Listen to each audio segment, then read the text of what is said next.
Alright, so I accidentally messed up the recording. So this is round two. So NASDAQ, I use it to trade SPY because NASDAQ is basically made up of a bunch of tech stocks, and that makes them kind of correlated. If NASDAQ is bullish, then SPY has a high possibility that it is also bullish and bearish, and and on and on. So it's really good to trade SPY with, especially to find very intricate price levels or easy price levels. For instance, today, as you can see, we bounced to this level right here. It's sort of the liquidity sweep. Market's not always going to be perfect. Market movers, they want to get their orders and they want to take money and blah blah blah. But basically, you can see it came down to this level, and then at SPY, oh, and mind you, this was exactly at 10. And look at SPY. You can tell, look at the level where it would have been. Technically, yes, this gap right here, but it would have never reached the end of this gap or even here. And you can see that it sort of just bounced. Like, it did a liquidity sweep here, but you wouldn't have known where it was gonna go to. And guess what? Exactly at 10, it bounced. And then, for instance, here I do use the Bollinger Bands to see if we're overbought or oversold. Or technically, I really don't use it for that reason. It's more so for the market to be corrected, quote unquote, because you can see it here. It's corrected, like it does a reversal and then it goes back up. It does a reversal and then it goes back up. So I don't really use it like oversold. But for instance, today, I figured we were in that NASDAQ zone where it could bounce, and we were oversold on SPY and even on here. So that bounce was bound to happen. And another thing that you could see is that on NASDAQ, the Bollinger Bands, it actually became oversold here. As you can see, we do have some sort of supply zone in this area where we rejected, and then you can see we rejected here multiple times. So this area is full of supply, a whole bunch of orders that were needed to be filled. And then, as you can see, this is technically today, but as you can see, yesterday, or for May 6th. So this is just after hours and stuff.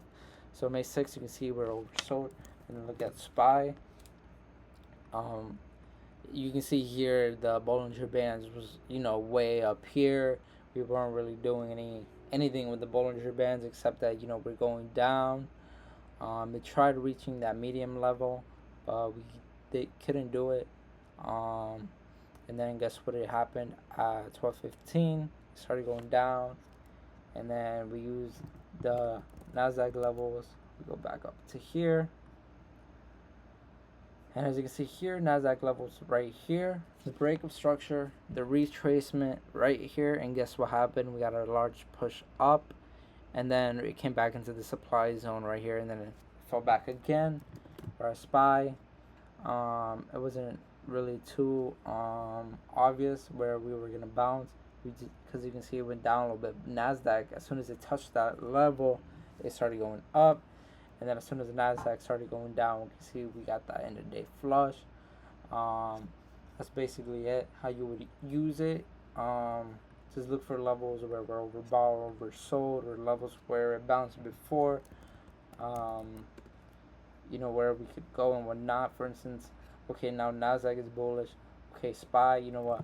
SPY might be bullish right now. If we go back to extended hours, come here and just see how it's following NASDAQ. It's basically it.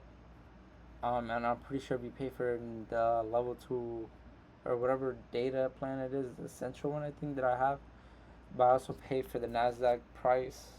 I think that's all in New York, I'm pretty sure.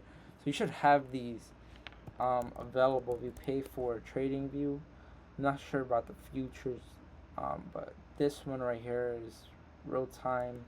Like, we go down in minutes, you can see it's 12:48, and then we're currently out there. It is not true. It's not like too complicated, but obviously it takes time to get used to, because it is simple at the end of the day. That's how you can use it for levels. Even for SPX, you can come here and see, oh, like, you know, it's terrible. Like, you don't know where price is gonna go or like bounce at, and it's just super duper bad. And then you can just see how, you know, where we bounce and how it's the same thing even for ES you can also use. It's not too bad. I think it's a little bit better with supply and demand zones. But even here, like, you can see it's a little weird, you know. NASDAQ is just, you know, it's NASDAQ. That's how you can trade with it. So if you have any questions, you know, just ask down below. But yeah, that's basically it. Peace.